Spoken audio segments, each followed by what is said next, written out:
सर्वसामान्यांच्या घरातील स्वयंपाकाच्या तेलाबाबत अन्न आणि औषध प्रशासन विभागाने घेतलेल्या निर्णयामुळे महिलांमध्ये नाराजीचा सूर उमटू लागलाय।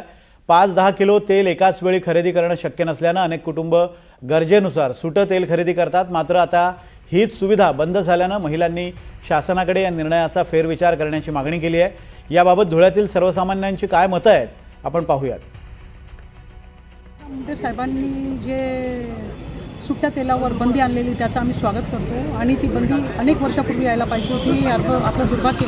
परंतु शासनाला आम्ही सांगू इच्छितो की आपण पाहिलं असेल 35 ते 40% महिला या हातमजूर आहे। आदिवासी बांधवांची स्थिती आपल्याला माहिती आहे। फक्त कमवायचं आणि खायचं, त्यांच्या इथे दुसऱ्या दिवसासाठी सकाळी तेलाची व्यवस्था नसते, परंतु ते सुट्टा तेलच आणत असतात। 10-20 रुपयापासून आम्ही स्वतः पाहिलेलं 10-20 रुपयेचं तेलच आणतात आदिवासी बांधव वगैरे असतील आणि इतर कामगार लोक असतील। परंतु शासनाला विनंती आहे की तातडीने आपण आपल्या परीने हे तेलाचे पाऊस 20 रुपये 30 रुपयापासून पाऊसाची शुद्ध पाऊस तयार करून देण्यात यावे अशी आम्ही शासनाला मागणी। प्रशासन विभागाने सुट्टे तेल विक्रीस बंदी केलेली आहे।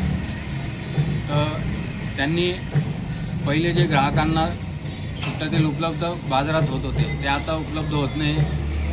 स्लम एरिया असल्या कारणाने गिराईक 10-20 रुपयाचे सुट्टे तेल मागता, तर शासनाने 50 ml 25 ml चे पाऊच उपलब्ध करून द्यावे ही शासनास विनंती आहे।